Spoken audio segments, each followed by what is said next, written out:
Good morning. I am here in my office on a Saturday morning. I am working on some.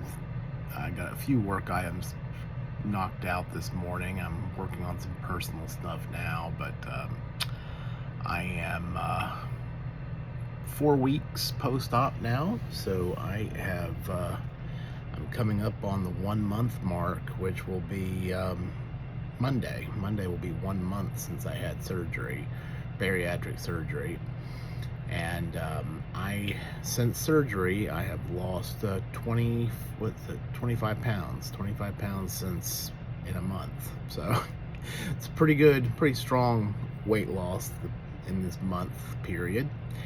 Um, I am right now working on a document for really it's for my daughters and even their families once they have kids and grandkids.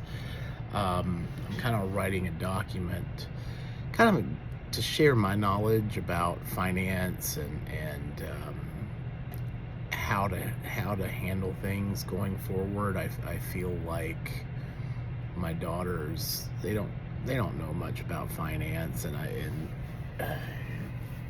the schools don't really teach much in relation to managing household finances, things like that anymore. So it's up to me to, being in the finance field, to educate them on a few things, and I'm hoping that this will serve a good purpose for them and help them in their lives. So, um, well, we are a few days post-election. Donald Trump was reelected, or he third time running, so his second. This will be his second term. We've only had one other president that has, lost won an election, then lost an election, then it had a gap of 4 years between their terms, and that was Grover Cleveland back in the 1800s. So it's going to be interesting to see what happens. I feel a lot more positive about this term for Trump than maybe I did. Well, I have some mixed feelings. I feel like Trump has a really good team around him. He's got a lot of good. I think he's got a better team of people around him. I think the first time that Trump ran, he was a political novice. He didn't know much in terms of politics, so he got a lot of experienced people around him. But unfortunately, with Washington D.C., you're getting a bunch of experienced political types that want things a certain way, want to keep things a certain way. And Trump, I think that was part of the problem his first term. This time he's bringing in outsiders, Elon Musk. He's bringing in, you know, well, Vance is kind of a new guy on the scene. Vivek Ramaswamy, I think, is going to be a big part of things. I'm excited about because he's got some really smart people around him. People want to act like Republicans are always stupid, and it's like J.D. Vance has got a law degree from Yale. You've got Vivek Ramaswamy, who's brilliant, and of course Elon Musk, one of the best entrepreneurs the world has ever seen. So I feel like it's going to be, we've got the right pieces in place. The things that make me a little bit worried, he's coming into office with the stock market pretty frothy. I think the stock market is way overvalued right now. If you look at the PE ratio of the stock market right now, I think in the 1929 stock market crash, I think the PE ratio is like maybe around 19, and right now it's over 30. so it's kind of like, yeah, if anybody can do it, Trump can keep things going. I think part of the reason why the stock market's just so high is because of all the money printing we're doing. It's like, we're just, the Federal Reserve is just pumping money out like there's no tomorrow, and I am a little worried about what is going to happen to debt. I would like to see Trump and his team come up with some short term, come up with some. What I mean is a game plan on how to get us out of all this debt. It's not going to happen overnight. It's probably literally going to take centuries to do. So, but he could at least stop the bleeding, and I know that's probably going to take a miracle with Washington D.C. because these politicians, it's how they survive. It's how they get to keep their jobs. Is they make promises that we can't afford. They make promises that and the citizens demand that they give them these things, and then we run up debts, and people are like, well, why are we so much in debt? It's because the citizens are demanding a bunch of stuff that our government can't afford. I think that Elon Musk is going to be involved, and if I was in charge, I would be bringing an entire team. I would probably be hiring like one of these large accounting firms, and just coming in, PricewaterhouseCoopers, or one of these big accounting firms, and just auditing the entire federal government. I think the whole thing needs to be audited from top to bottom, and I think that would be that would do some good. We've got to get the spending under control. People think it's the, oh no, we need to raise taxes. No, we need to cut spending. Our spending is going to gut this country. And I'm a Republican, but I think we need to make cuts everywhere, including the military. I mean, I hate saying that. I know. I just think we could make the military more efficient. And I think we need to be looking at reorganizing some of that. I think there's better ways to spend the money that we are spending. And I think we could make some cuts and save some money in a lot of places if we just got that together. But I just don't know if Washington, Trump can only do so much. I'm hoping with the Senate and the House that he could get some of these things done, but I'll believe it when I see it. If anybody in Washington, I just don't know if Washington D.C.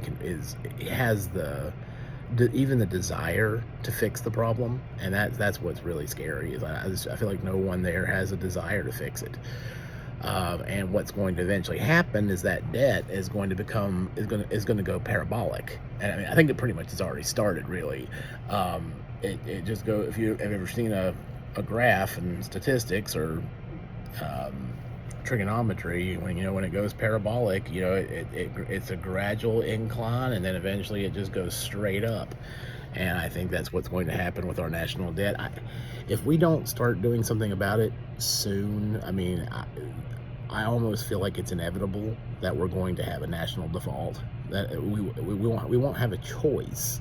It's gonna get to that kind of point, and that's going to be that's when Americans are really gonna start suffering. So I think it's better to go ahead and bite the bullet and make some cuts now. People might complain about it, but you know what? It's better than that impending doom that I see if we continue on the way we've been going.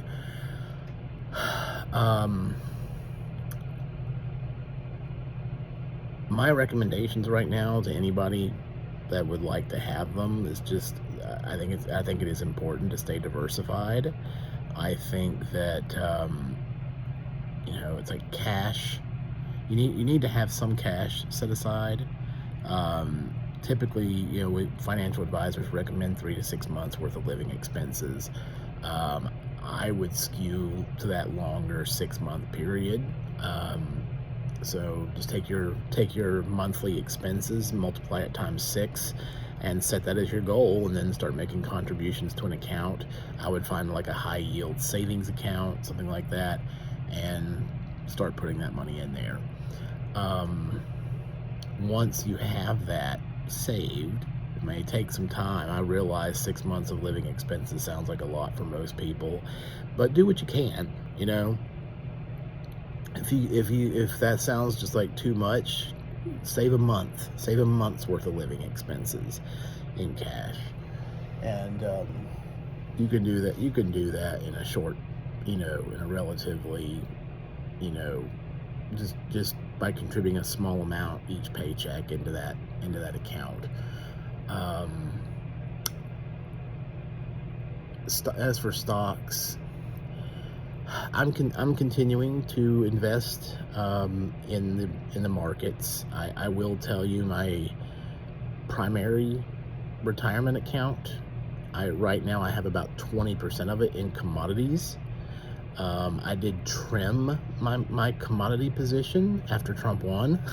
If Kamala had won, I was actually going to add to that. I think if she had won, we were going to continue seeing the precious metals and other commodities moving higher. I am going to maintain that 20% in commodities just because of the debt situation. It just makes sense to me. So that commodity position, by the way, I have two pieces to that. 10% of it's gold, and 10% of it is agricultural commodities. If Kamala had won, I would have added oil to that. But with Trump coming on, he's going to increase production here domestically, and so I expect to see oil prices fall. So it doesn't make any sense for me to add oil to that position at this point. Bonds, I've never really been a big bond investor, to be honest with you. My IRAs right now are 100% in equities, so which, well, I say equities, 20% of that's commodities, and then 80% in the stock market.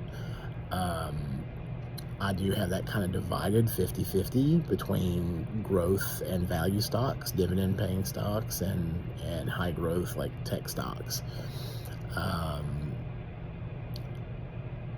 We're gonna see how things go. I'm gonna be, I watch it daily, so I'm watching the market very frequently. I intend to set stop limits, limit orders, so that if we hit a bad moment, my positions will sell off if they decline by a certain percentage, trailing stop losses. So we'll see what happens. I have confidence in Trump and his team, but I think they're coming into the office just as the stock market's, hitting kind of a high. I mean, it's the highest it's ever been, and I don't, they say corporate earnings are good, but we've been seeing a lot of companies going bankrupt. We've been seeing a lot of companies struggling. I think some companies are doing well, and there's just a handful of companies that are really keeping things propped up. I did see the China stock market began to decline quite rapidly with Trump's re-election. I personally, me being me, I do not invest in Chinese companies. Nothing personal, but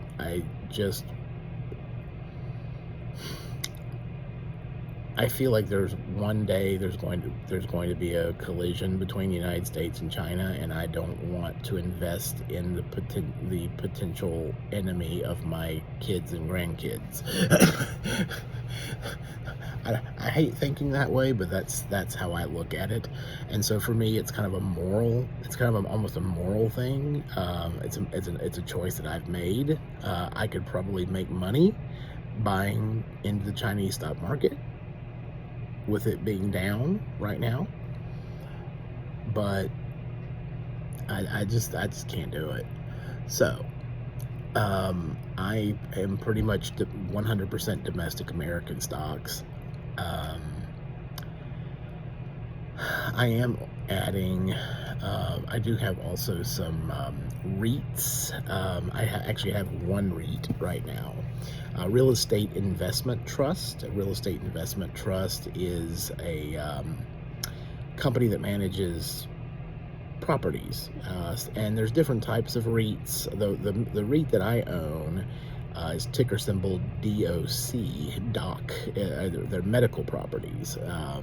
So, different medical facilities that I have a position in, and it's pays a good dividend. You typically REITs, they have to pay out I think it's 90% of their profits. They have to pay out 90% of their profits as dividends to their shareholders.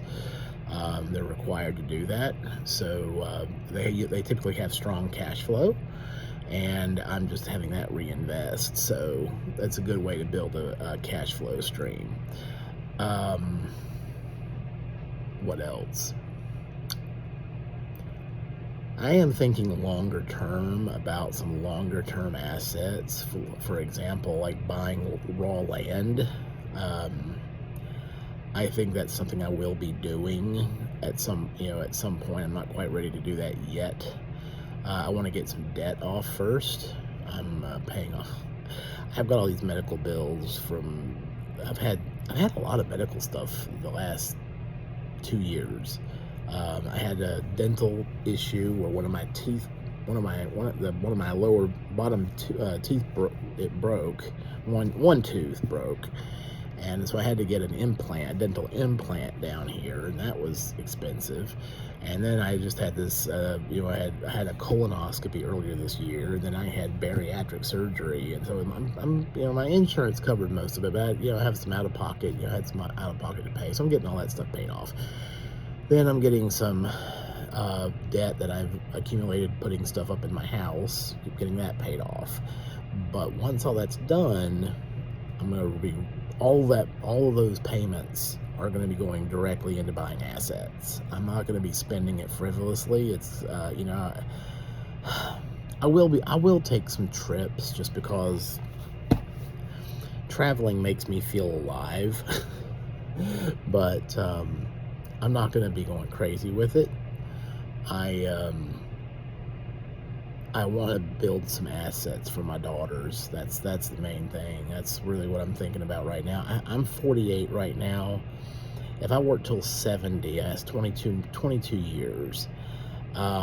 Next, I really feel like I could put aside a pretty significant amount for both of my kids, and hopefully help them.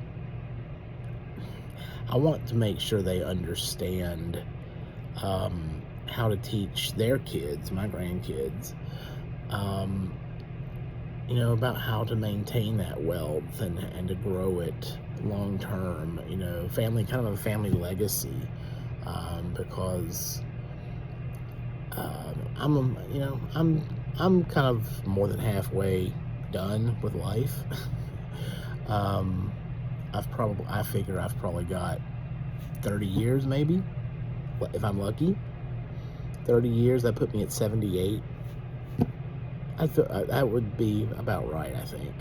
So I've got 30 years left, and I may work all the way up until I die, just to build those assets for my kids. I've been thinking a lot more that way here lately. There was a time I was thinking about trying to retire at 58. Then I was like, well, 58's a little too early. Let's try 60. And 60 was looking good. There's potential for me to do that. But then I was like, well, we'll do 62 and call it a day, right? If I retire at 62, that gives me a good number of years just to travel and do the things I want to do, and But now I'm really thinking, you know what? I just want to keep earning money and building assets for my kids, for my family, for my posterity. Leave them something and really help them understand how to maintain and grow that wealth for future generations. So that's my clip today, and I will talk to you guys again soon.